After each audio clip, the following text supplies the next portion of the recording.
ओम नमो भगवते वासुदेवाय।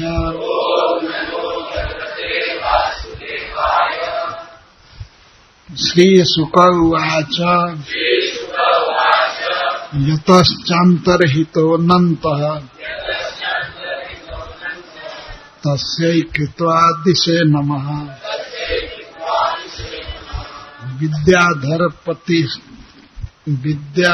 Vidyadhar चित्तकेतु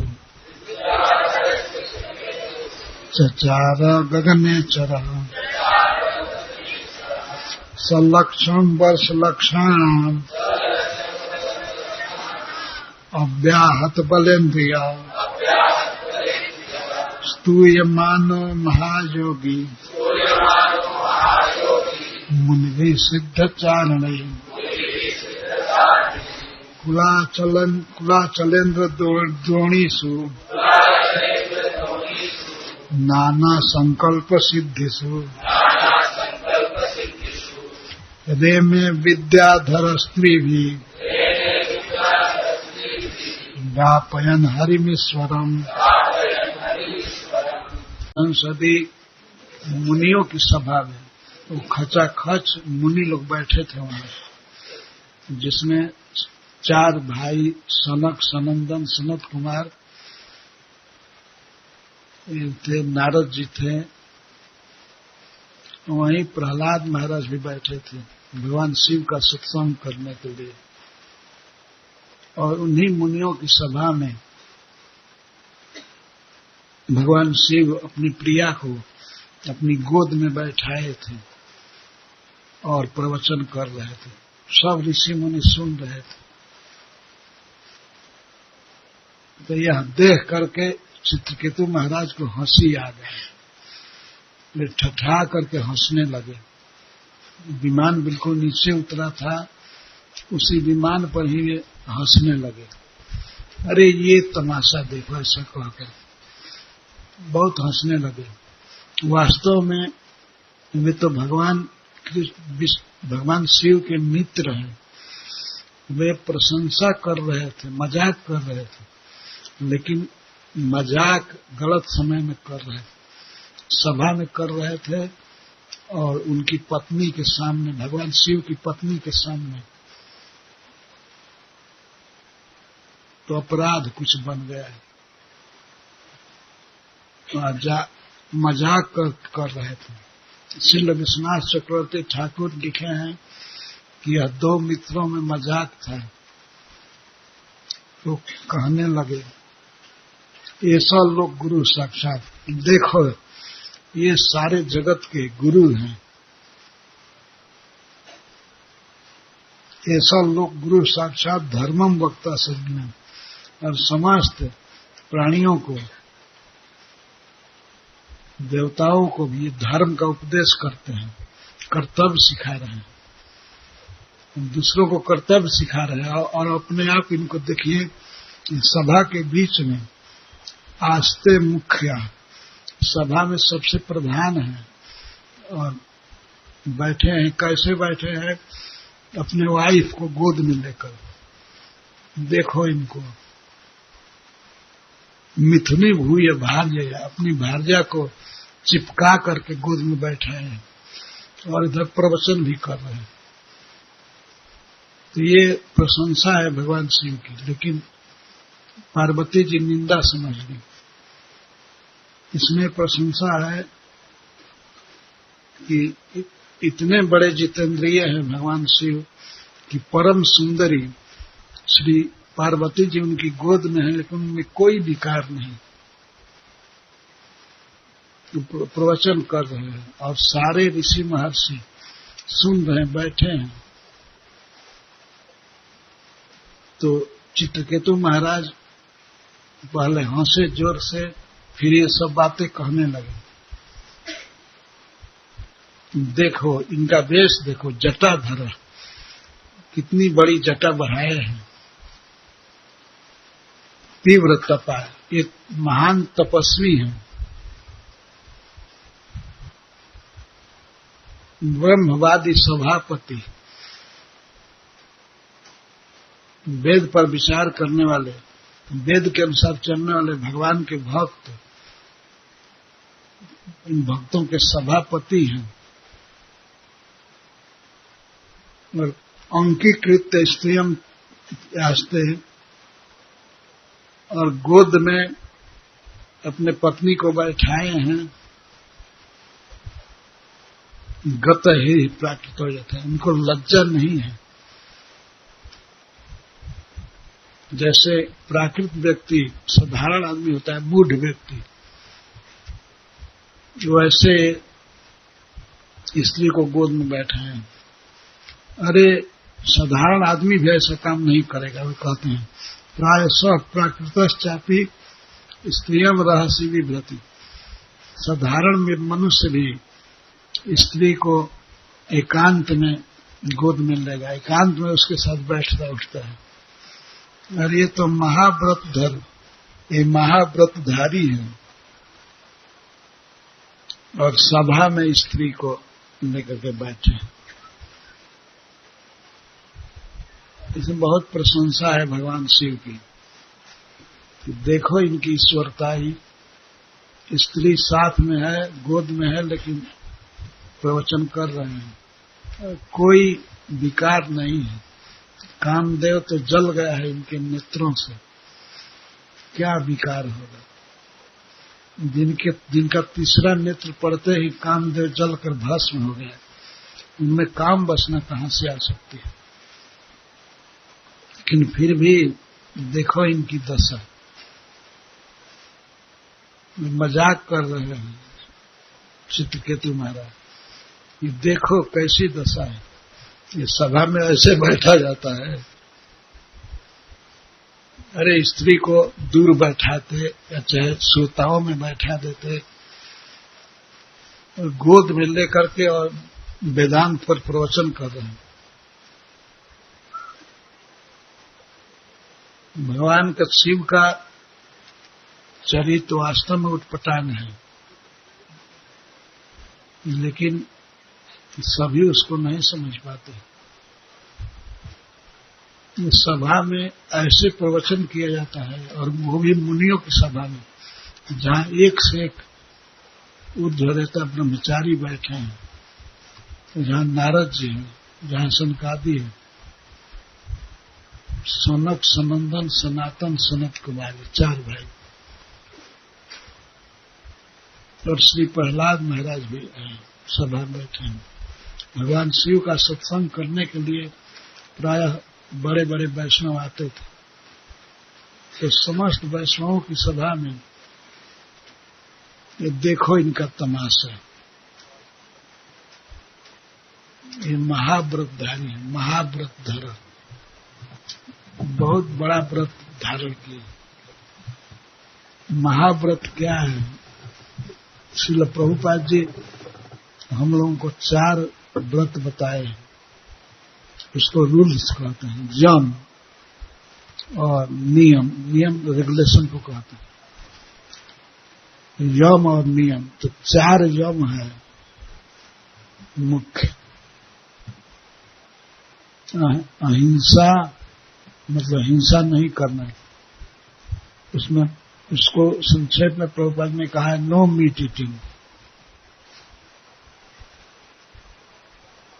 no gambling. No gambling का अर्थ है कि असंग्रह, चोरी नहीं करना है, किसी दूसरे के हक का धन नहीं लेना है।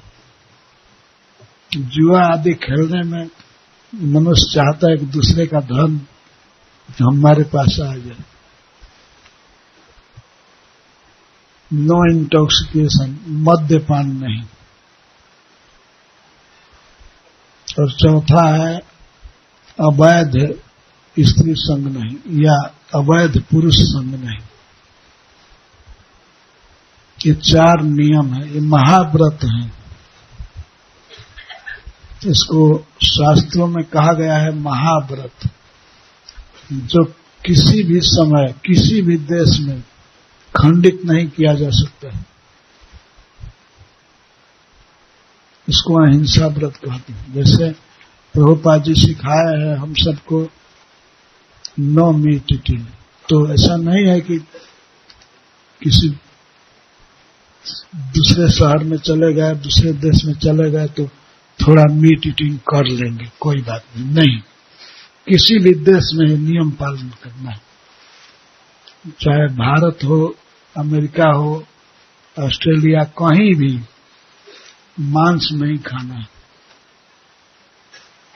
मांस नहीं खाएगा आदमी तो हिंसा अपने आप रुक जाएगी, पशुओं की हत्या बंद हो जाएगी। कितने लोगों को इसकी बहुत बड़ी चिंता होती है, यदि हिंसा नहीं होगी पशुओं की तो हम मर जाएंगे, हम बिना मांस के कैसे रहेंगे। लेकिन वैष्णवों को श्रील प्रभुपाद जी ने ये व्रत सिखाया है, कहीं भी रहो कभी भी मांस नहीं खाना, भगवान का प्रसाद खा लेना और प्रसाद खा करके संतोष करके जीवन बिताना,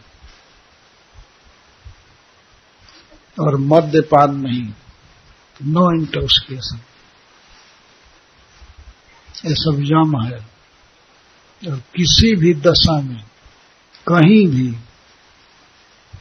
अपनी पत्नी के अलावा किसी अन्य स्त्री के साथ कोई संबंध नहीं करना।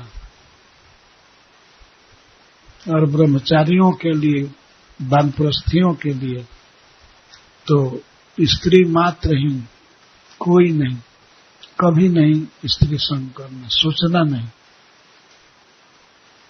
और गृहस्थों को भी सिखाया कि केवल अपनी पत्नी से संतान उत्पन्न करने के लिए संग करना है, ऐसे फालतू नहीं। केवल इंद्रिय सुख के लिए संपर्क नहीं करना चाहिए। यह महाव्रत है, इस व्रत का खंडन नहीं होना चाहिए, कभी भी मिटाना नहीं चाहिए।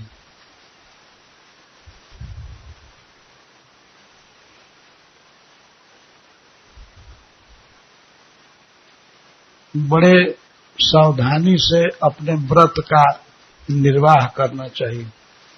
तो चित्रकेतु महाराज कह रहे हैं ये महाव्रतधारी है, महाव्रतधर, इनकी जटा बढ़ी हुई है, वस्त्र भी नहीं पहने हैं या कम पहने हैं, पर इनकी प्रवृत्ति देखो। स्त्री को कोई लेकर भाग जाएगा, उसको दूर रखने से क्या हर्ज है। लेकिन ये सभा में बैठे हैं, और सभा में, इस मुनियों की सभा में स्त्री को अपने गोद से चिपका कर बैठे हैं। हंस रहे थे चित्रकेतु महाराज। तो सुखदेव गोस्वामी कहते हैं भगवान इसको सुने, भगवान शिव इसको सुन करके हंसने लगे और तुसली और चुप रह गए, कोई प्रतिकार नहीं की, क्योंकि वे अगाध बुद्धि वाले हैं, उनकी बुद्धि की इयत्ता नहीं है। कितनी बुद्धि है, वे समझ गए कि ये हमारे मित्र हमसे मजाक कर रहे हैं, लेकिन मजाक गलत स्थान पर कर दिए, गलत परिस्थिति में। इस बात को सुन करके शिव जी को दुख नहीं लगा, वे प्रसन्न हुए, लेकिन उनकी पत्नी को दुख लग गया।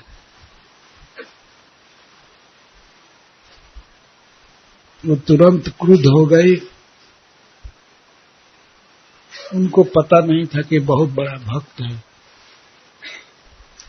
और उनके बात का तात्पर्य भी माता जी नहीं समझ पाई।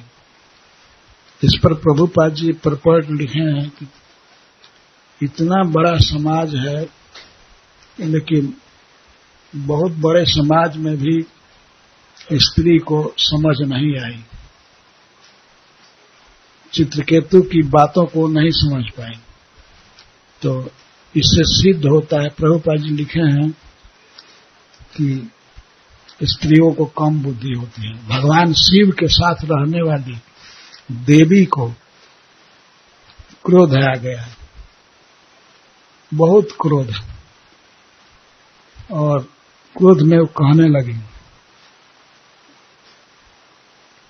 इस समय संसार का यही दंडधर है क्या?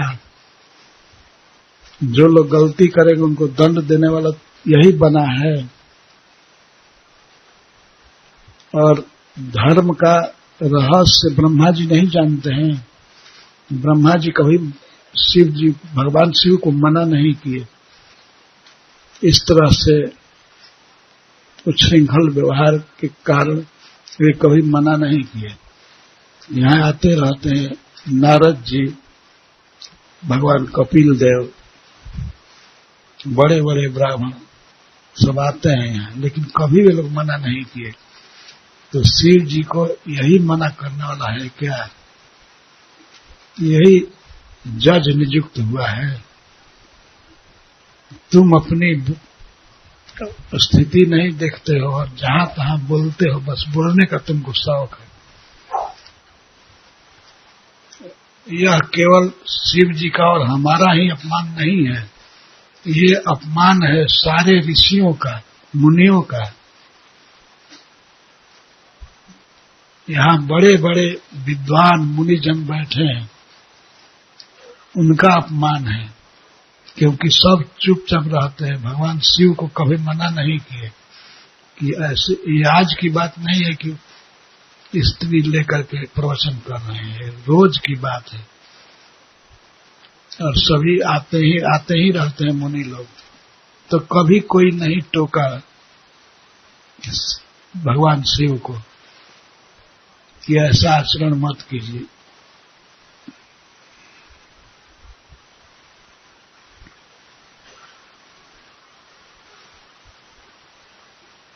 यही दंडधर बना है।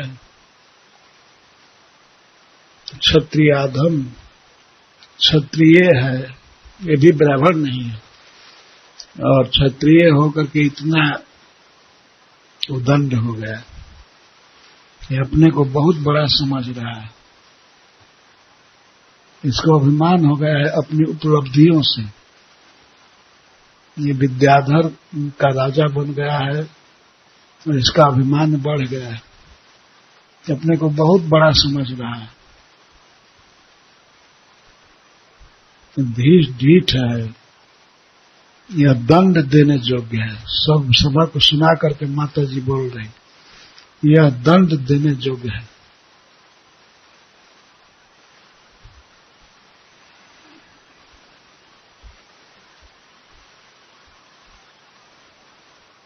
वो बोलती जा रही थी, माता जी भगवान सुन रहे थे। तो उन्होंने तो चित्रकेतु की बात से कोई क्रोध नहीं किया, शांति रहे, शांतिपूर्वक सुनते रहे। और जब माता पार्वती जी चंडी बन करके अब उगलने लगी, ये सबका अपमान कर रहा है, हमारे पति देव का तो किया ही, इसको दंड देना चाहिए, ये दंड के योग्य है। इसको अपनी उपलब्धियों का गर्व है, इसको जो भगवान ने विमान दे दिया है, अपने विमान का, और विद्याधरों की लड़कियों के साथ घूम रहा है, इसको अपने जितेंद्रियता का अभिमान है। इसको अभिमान है कि मैं बहुत जितेंद्रिय हूं।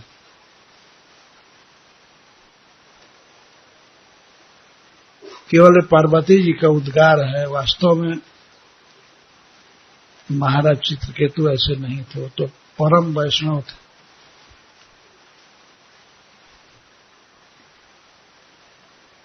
वो बोल रहे थे, भगवान शंकर को अपना फ्रेंड समझते थे। एक फ्रेंड दूसरे फ्रेंड से मजाक कर सकता है,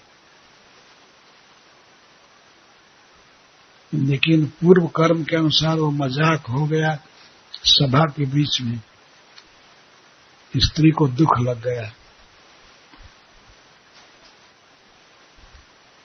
कभी कभी किसी सभा में या कहीं पति के साथ पत्नी का अपमान होता है तो वो रोने लगती है। ये ध्वनित हो गया ना कि मान लीजिए शिव जी को बुद्धि नहीं है, तो इनको कौन बुद्धि है आकर के शिव जी के गोद में बैठ गई। वो अपने आप ऐसा अर्थ समझ ली कि ये शिव जी का अपमान है, मेरा अपमान है और सभी सभासदों का अपमान है, इसलिए दंड देना है। क्या दंड? यह क्षत्रिय भगवान के चरण में बैठने लायक नहीं है। और इतना ही नहीं, उन्होंने कह दिया कि अतः पापी असीम जोनिम आसुरीम जाहि दुर्मते। अरे दुर्मते, दूषित बुद्धि वाले, तुम असुर शरीर में जाओ, राक्षस बन जाओ। क्रोध से माताजी बोल रही थी।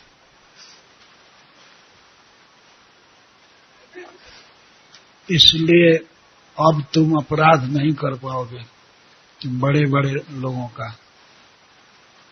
जब असुर बन जाओगे तब तुम अपराध नहीं कर पाओगे।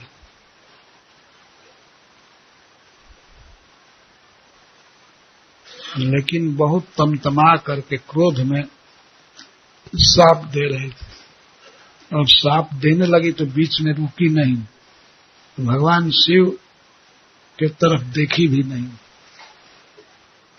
ये शांत हैं, हमको चुप रहना चाहिए। कहीं पर किसी भी स्त्री को अपने पति का रुख देखना चाहिए। अगर ये क्रोध नहीं कर रहे हैं तो मैं क्यों कर रही हूं? लेकिन पार्वती जी ने और सभा की ओर भी नहीं देखा। सभा में जितने भी ऋषि मुनि बैठे थे तो ये सब चुप रह गए। यदि शिव जी की निंदा होती तो कोई न कोई उठ करके प्रतिकार करता, लेकिन शिव जी की निंदा नहीं हो रही थी। जैसे दक्ष प्रजापति शिव निंदक हैं, वैसे चित्रकेतु महाराज शिव जी के निंदक नहीं है, तो उनके मित्र हैं। इसीलिए सभा में बैठे हुए सब लोग तद अनुव्रता शिव जी के अनुगामी बने रहे, अर्थात वे भी सब चुप रह गए।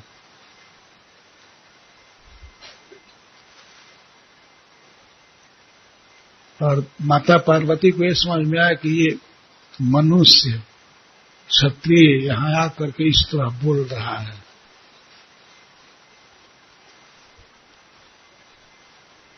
तो उन्होंने कहा सबसे पहले कि न वेद धर्मम किल पद्म जोनी। पद्म जोनी ब्रह्मा जी को कहते हैं। पद्म से जिनका जन्म हुआ है, कमल से जिनका जन्म हुआ है, तो कमल जन्मा श्री ब्रह्मा जी धर्म नहीं जानते हैं, क्योंकि शिव जी को वे कभी नहीं सिखाए कि सभा में स्त्री को लेकर नहीं बैठना चाहिए। न ब्रह्मपुत्र भृगु नारदाद्या, और न तो ब्रह्मा जी के पुत्र भृगु जी और नारद जी, ये लोग धर्म का रहस्य नहीं जानते। यही धर्म का रहस्य जानने वाला निकल गया। तुम बहुत ज्यादा बोल रहे, जो बहुत ज्यादा बोल दिए। इसीलिए माता जी ने शाप दे दिया, तुम असुर जोनी में चले जाओ, दानवी जोनी में, राक्षस की जोनी, राक्षस की जाति। तो तुम भगवान के चरण में बैठने लायक नहीं हो। तुमको अभिमान हो गया है कि मैं भगवान के पास रहता हूं। भगवान अनंत देव ने तुमको विमान दिया है, इसका तुमको अभिमान है, और अनेक सिद्धियां प्राप्त है तुमको, बहुत बड़ा भोग प्राप्त है, फिर भी तुम भोग में आसक्त नहीं हो। ऐसा तुम सोचते हो कि इतनी देवांगनाओं के साथ रहने पर भी तुम उनमें आसक्त नहीं हो, इसका तुमको अभिमान हो गया है, इतना ढीठ बन गए हो। अभिमान जहाँ हुआ सो हुआ, ठीक है, लेकिन यहाँ हमारे घर कैलाश में आकर के तुम अपने को बड़ा बना रहे हो, अपने को सबसे बेस्ट समझ रहे हो। तो तुम असुर योनि में जाओ, वहां तुम्हारी शान पूरी हो जाएगी।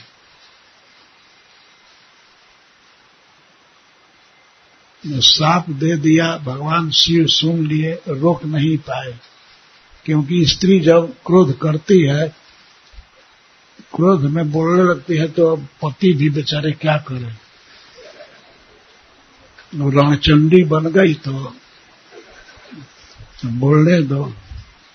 बोलते बोलते वो साप दे दी, बहुत बड़े महान भक्त को असुर होने का साप।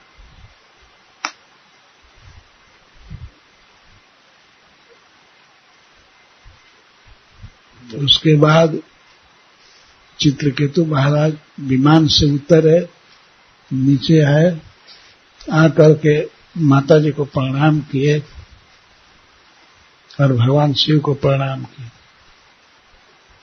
कहने लगे, माता जी मेरी बात से आपको दुख लग गया है, लेकिन वास्तव में आपको दुख देना ये मेरा उद्देश्य नहीं था, लेकिन आपने हमें शाप दे दिया, हमें इसका कोई दुख नहीं है। ये हमारे पूर्व कर्म के अनुसार निश्चित था, ये भगवान की योजना थी, मैं समझ गया। क्योंकि देवताओं के द्वारा मनुष्य के लिए जो कह दिया जाता है उसके पूर्व दिष्ट का फल होता है, पूर्व कर्मों का फल जिसको भगवान देते हैं। तो आपके मुख से जो कुछ निकला यह मेरे भाग्य में लिखा हुआ था, लेकिन मुझे इसका दुख नहीं है कि मैं विद्याधर था और असुर बन जाऊंगा। इस संसार में जीव अज्ञान से मोहित है, भौतिक जगत में माया उसे अपने 3 गुणों में बांध करके नचाती है। कब जीव को सुख मिलेगा, दुख मिलेगा, शाप मिलेगा, अनुग्रह मिलेगा, कुछ पता नहीं है। ये तो संसार ऐसा है, एक नदी की विशाल धारा के समान है, उसमें सारे जीव बहे जा रहे हैं। तो कर्म तो विचित्र है जीवों का, उसके अनुसार कभी किसी को सुख मिलता है, कभी दुख मिलता है। तो ये सब होना था भगवान की इच्छा से। आपको मैं दोष नहीं देता हूं, मैं क्षमा मांग रहा हूं, शाप मिटाने के लिए नहीं। क्षमा इसलिए मांग रहा हूं कि आपके हृदय में दुख हो गया, आप रंज हो गई, क्रोध आ गया। क्रोध तो आपको भी जला रहा है, लेकिन हमको ये भोगना था। अब तक मैं विद्याधर था और आगे असुर बनूंगा, तो उसकी क्षमा नहीं करा रहा।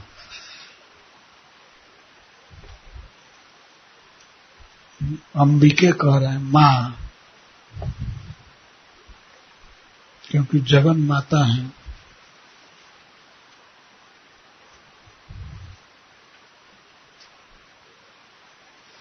माता जी आप प्रसन्न होइए,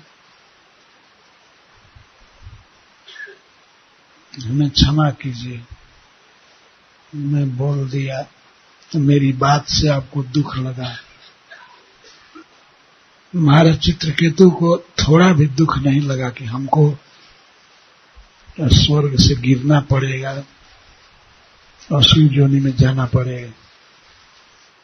उल्टे प्रणाम किए शिव जी को, माता पार्वती को, और बातों से दुख लगा इसको क्षमा करा रहे हैं।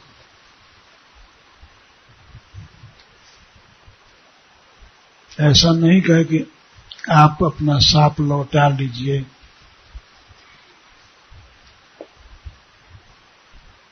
तो इस संसार में क्या दुख है, क्या सुख है, तो सपना जैसा है। सपने में कोई किसी को खिला दे या सपने में वो देखे कि हमको कोई मार रहा है, उसमें दोनों में कोई अंतर नहीं। ऐसे ही संसार में कभी कोई साप दे दे, कोई वरदान दे दे, दोनों एक ही है। यहाँ का सुख और दुख सब एक समान है।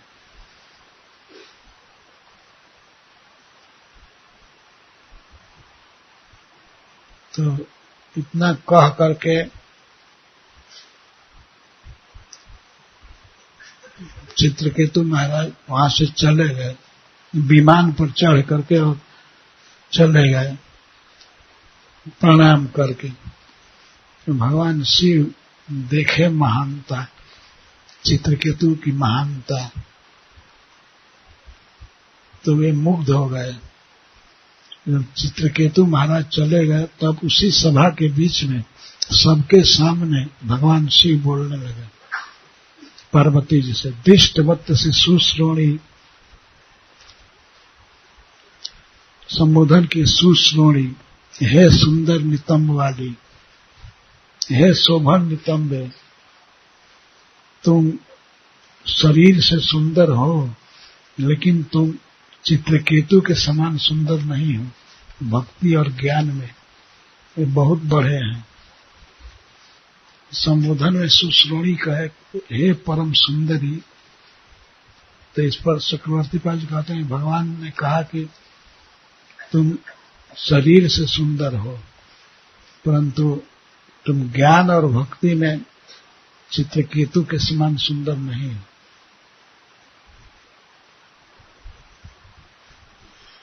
देख लिया ना भगवान के भक्तों के भक्त कितने बड़े होते हैं। तुमने साप दे दिया, तुमको क्रोध आ गया, लेकिन उस महात्मा को साप सुन करके भी क्रोध नहीं आया। वे चाहते तो तुमको साप दे सकते थे, उनमें शक्ति है, लेकिन साप सह दिए। क्रोध आ जाए जिस व्यक्ति में तो यह नीचता है। तुम में नख से सिख तक क्रोध भर गया केवल बात सुन करके, और तुमने इतना प्रचंड दंड दे दिया, असुर होने का शाप दे दिया।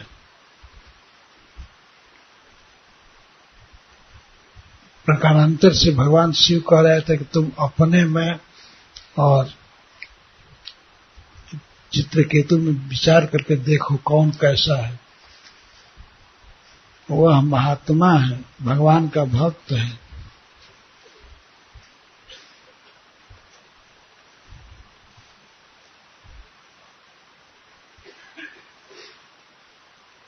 इतना भीषण शाप नहीं देना चाहिए था। भरी सभा में भगवान बोल रहे थे, सारे मुनि लोग थे, ऋषि लोग थे, विद्याधर थे, चारण भरे पड़े थे, और सबके बीच में भगवान शिव कहे। विद्याधर चित्रकेतु की महिमा बता रहे, इतना बड़ा भक्त, तुम्हारे कठिन शाप को सुनकर भी क्रोध नहीं आया। वे प्रेम से माता जी कह रहे थे और तुमने असुर बनाया उनको।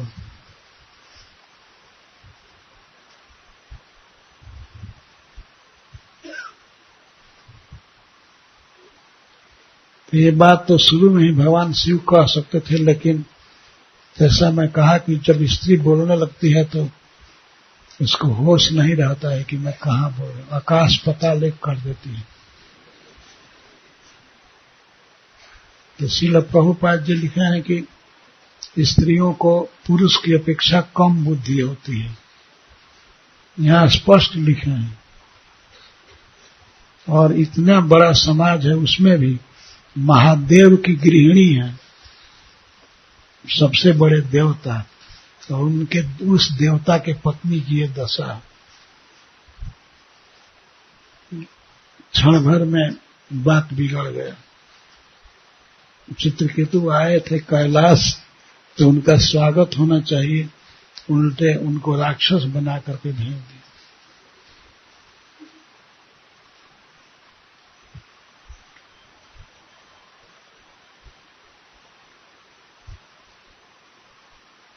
भगवान शिव भूतों की सभा में, जहां भैरव बैठे थे और गणेश जी बैठे थे, विनायक, उन सबको सुना करके बोल रहे थे। अपनी पत्नी को डांट रहे थे, तुमने बहुत गलत किया, साप दे करके। लेकिन अब तो साप हो चुका था, देवताओं के मुख से जो निकलता है फिर लौटाना कठिन होता है।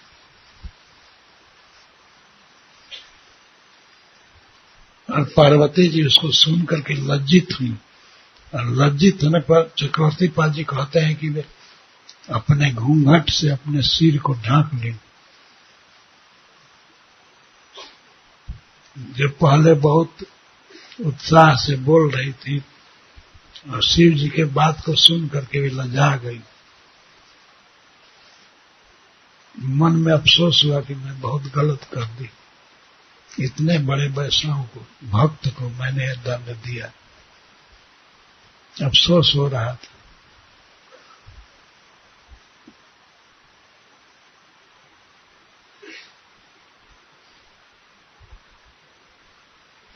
भगवान शिव जो बोलते हैं उसी को हम यहाँ पढ़ रहे हैं। दिष्टवत्त शिशु श्रोणी हरेरद्भुत कर्मणा महात्म्यम भृत्य भृत्यानाम निःस्पृहाणाम महात्म्य। हे परम सुंदरी, तुमने देख लिया ना कि भगवान के भक्तों की क्या महिमा है। चित्रकेतु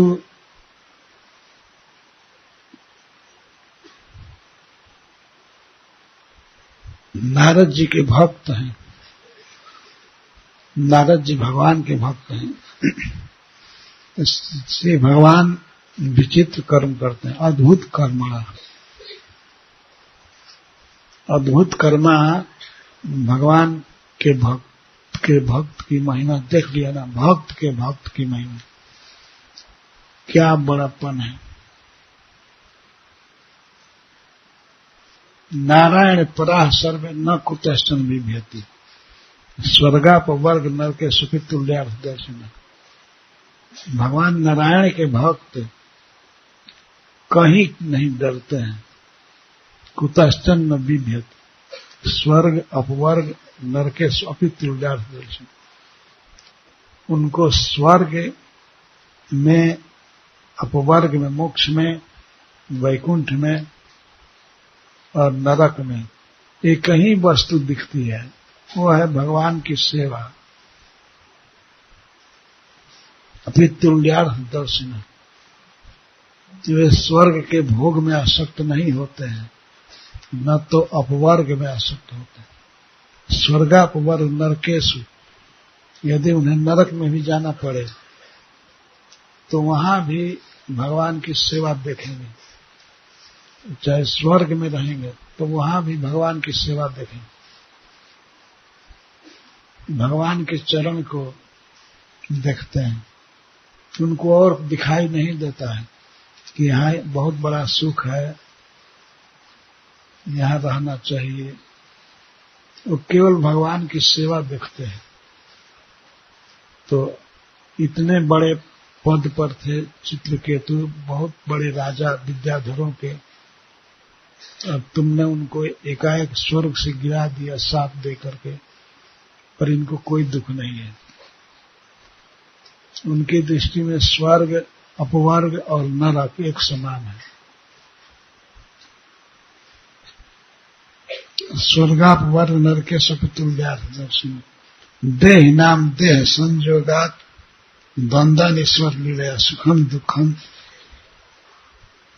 मृत्यु जन्म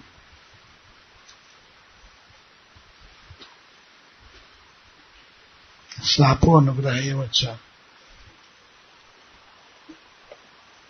इस संसार में अपने कर्म के अनुसार विविध शरीर धारण करके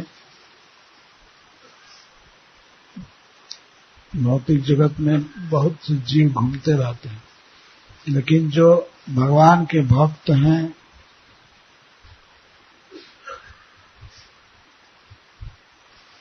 वे द्वंद्व में पड़ने पर भी द्वंद्वानी जो एक साथ रहते हैं, सुख और दुख, हानि और लाभ, साप अनुग्रह, ऐसे द्वंद्व पड़ जाते हैं, लेकिन द्वंद्वों में पड़ने पर भी वे सुख में न तो आसक्त होते हैं और न दुख से घबराते हैं। इसका कारण है वासुदेवे भगवती,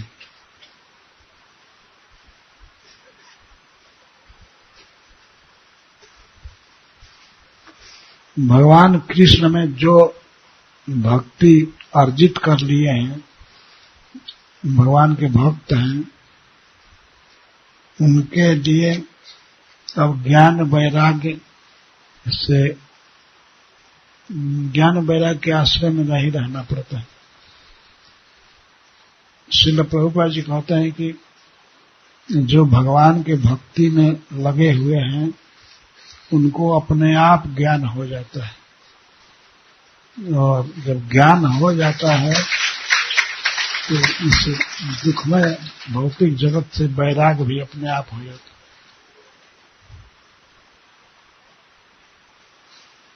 तुमने देखा ना कि कितना बड़ा वैराग्य है चित्रकेतु महाराज में। असुर योनि में जाने का उनको कोई दुख नहीं, क्योंकि ये सब जगह केवल भगवान की भक्ति देखते हैं, भगवान की सेवा देखते हैं।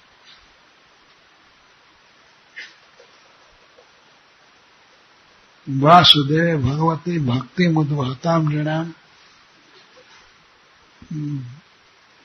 ज्ञान वैराग्य बीजानाम नेह कश्चित व्यपाश्रय, किसी की कमी नहीं रहती है ज्ञान की और वैराग्य की। दूसरे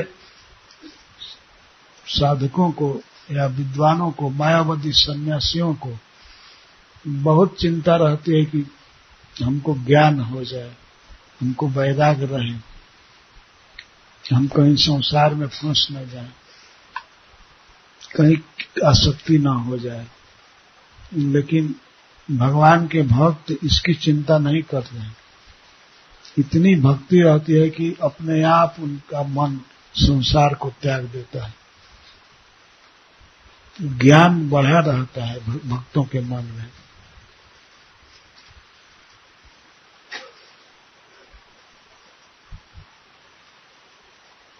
यही सिद्धांत है वासुदेवे भगवती भक्ति योगः प्रयोजितः जनयत आशु वैराग्यम ज्ञानम च जदहेतुकम।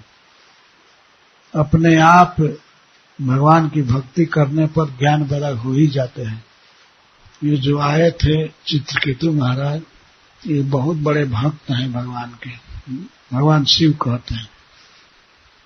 तस्चायम महाभागस चित्रकेतु प्रियोनुगा, ये बहुत बड़े भक्त हैं, भगवान के प्रिय हैं और उनके सेवक हैं।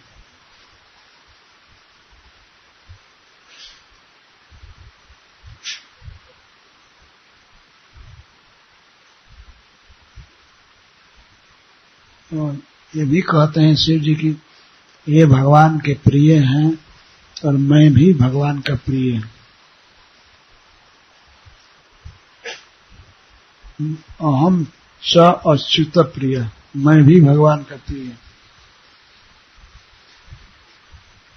ये चित्रकेतु महाराज सब जगह समदृष्टि रखते हैं, शांत हैं, भगवान के भक्त हैं, प्रिय हैं, अनुगामी हैं, और मैं भी भगवान का प्रिय हूं।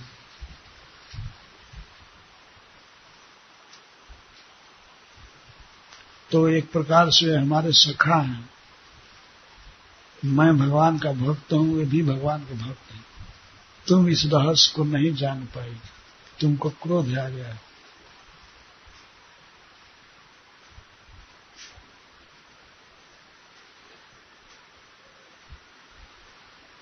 तस्मात् न विस्मय कार्य, अब विस्मय मत करो, आश्चर्य मत करो।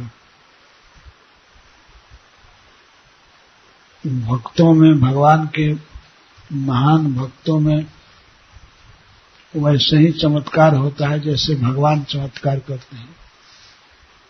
भगवान की लीलाएं विचित्र होती हैं, ऐसे ही भक्तों की भी स्थिति है। भक्त में और भगवान में अंतर नहीं है। अंतर इतना ही है कि एक प्रभु हैं, स्वामी हैं, और एक सेवक है, इतना ही अंतर, और ज्यादा अंतर नहीं होता है। तो जैसे मैं कुछ आचरण करता हूं, तो ऐसे ही चित्रकेतु कुछ कह दिए,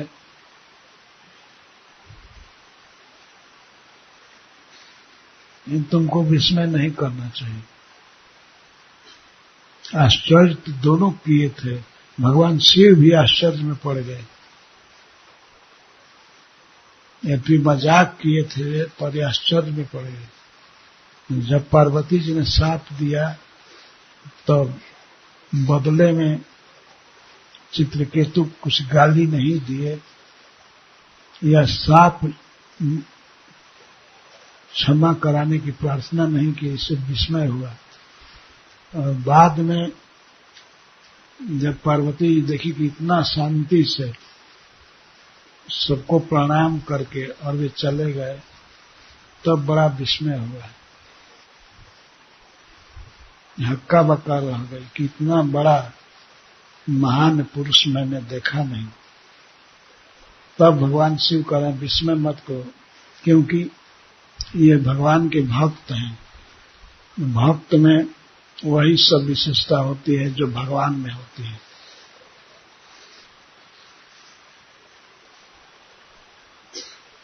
और अंत में उन्होंने कह दिया कि ये भगवान के प्रिय हैं, सेवक हैं, और मैं भी भगवान का प्रिय हूं।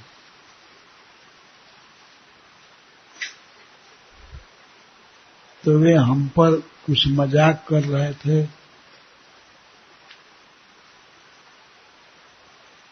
तुमको दुख लग गया, हमें तो कोई दुख नहीं हुआ। मैं एक बार अपने गांव में एक कथा कहा था, तो ऐसे अपनी बुद्धि से कह दिया था बहुत बरस पहले कि अब शिव जी नाम नहीं लेंगे पार्वती जी को अपनी गोद में बैठाने का, ऐसे बोल दिया। लेकिन ये परपट सब पढ़ा नहीं था पहले, लेकिन ये गलत बात है कहना कि शिव जी अब सावधान हो गए, अब पार्वती जी को साथ लेकर के प्रवचन नहीं करेंगे। अपनी बुद्धि से मैंने कह दिया था।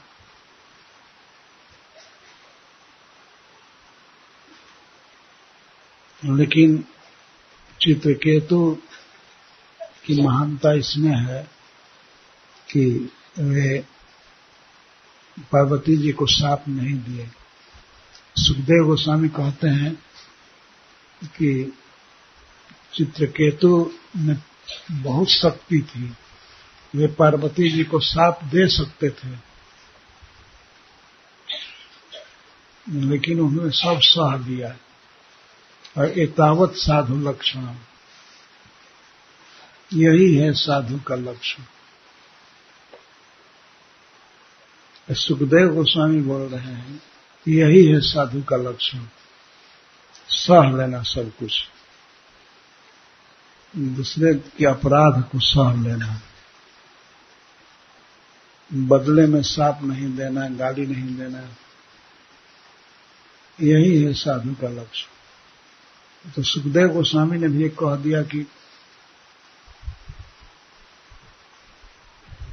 ये सबसे बड़ा वैष्णव साधु का लक्षण यही है। इतना बड़ा दंड देने पर भी उनको क्रोध नहीं आया। माता पार्वती जी अपने बैलेंस को खो दी, कितना घोर क्रोध हुआ, लेकिन चित्रकेतु को इतना कठिन दंड पाकर भी क्रोध नहीं आया। सुख में उनको कोई राग नहीं है। जब राग नहीं है तो कुतएव रोषा, क्रोध कैसे आएगा? क्रोध आता है अटैचमेंट से। ध्याय तो विषयान पुंसा संगस्ते सुख जायते, संगात समझायते कामा, कामात क्रोधो भी जाए। विषयों का ध्यान करने से उसमें आसक्ति हो जाती है। आसक्ति होने से उसको भोगने की कामना होती है, और कामना होती है जब मनुष्य की कामना में बाधा पड़ती है तो वही कामना क्रोध का रूप धारण करती है। तो कामना है ही नहीं सुख भोगने की, तो क्रोध कैसे आएगा? इतिहास को सुना करके सुखदेव गोस्वामी कहते हैं, कोई ही व्यक्ति महाराज चित्रकेतु के इस इतिहास को पढ़ेगा तो वह सब प्रकार के बंधन से मुक्त हो जाएगा, कर्म बंधन से मुक्त हो जाएगा, और मुक्त होकर के भगवान के धाम में जाएगा, भगवान की सेवा में। इसे कहते हैं, इति श्रुत्वा भगवत शिवस्य उमाभिभाषितम् बहुवसंत धीराजन देवी विगत विस्मय। भगवान शिव ने जब इस प्रकार से कहा, चित्रकेतु की बड़ाई किया, तब माता पार्वती जी शांत हो गई, उनका क्रोध ठंडा हो गया। अफसोस हो रहा था कि मैं इतने बड़े भक्त को क्यों साथ दी। इसी श्लोक की टीका में चक्रवर्ती पाजी कहते हैं कि माता पार्वती जी अपने वस्त्र के साड़ी आंचल से अपने मुख को ढक दी। इति भागवतो देव्या प्रतिशतमलम तमा। ये महान भागवत चित्रकेतु महाराज देवी को श्राप देने में समर्थ थे, अलम तमा।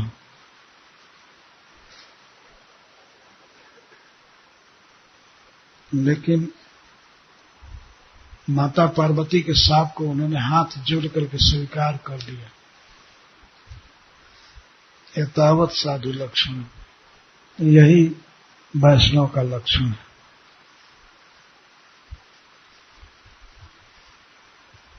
वही चित्रकेतु यज्ञ त्वष्टुर दक्षिणाग्न दानवीन जो निवास, त्वष्टा के दक्षिणाग्नि में यज्ञ में वही प्रकट हुए चित्रकेतु महाराज दानवी जोनी में।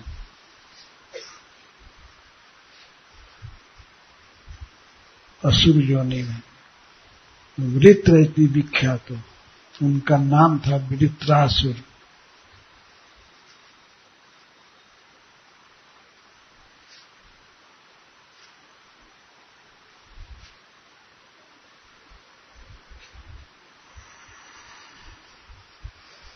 एतत्ते सर्वमाख्यातम जन्मम तुम परिपृच्छसि। जो तुम पूछ रहे हो कि ये वृत्रासुर इतने महान भक्त कैसे हो गए और असुर होकर के भी भक्ति क्यों किए,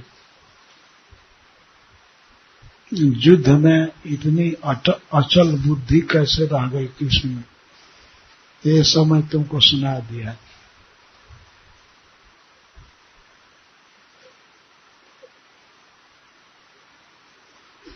कारणम भगवान मते, कैसे भगवान में उनका मन लगा। ये आश्चर्य कर रहे थे परीक्षित महाराज कि इतना बड़ा असुर भक्त कैसे होगा, और भक्त जब है तो असुर कैसे है। तो असुर हो गया वो तो माता पार्वती जी के शाप से, भक्ति का संस्कार पड़ा था नारद जी के संग से, अंगिरा जी के संग से। तो इतिहास मैंने सुना दिया। इतिहासम इमम,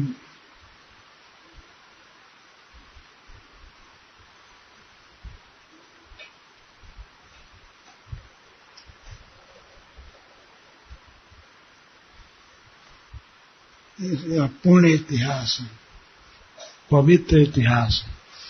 इस कथा को कोई सुनेगा तो श्रुत्वा बंधन विमुच्यते, बंधन से, कर्म बंधन से मुक्त हो जाएगा। कोई भी व्यक्ति प्रातः उठ करके भोर में इस इतिहास को पढ़ेगा, पाठ करेगा, तो वह भगवान के पास, भगवान की सेवा में चला जाएगा। स्वजाति परमाम गति, परम गति प्राप्त करेगा इसको पढ़ने वाला।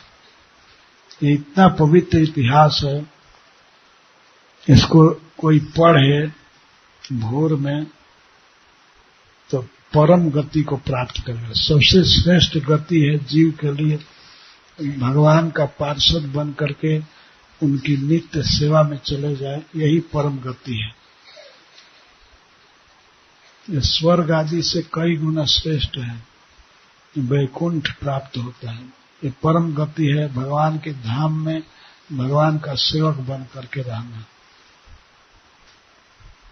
स्वजाति परमाम गति, यही से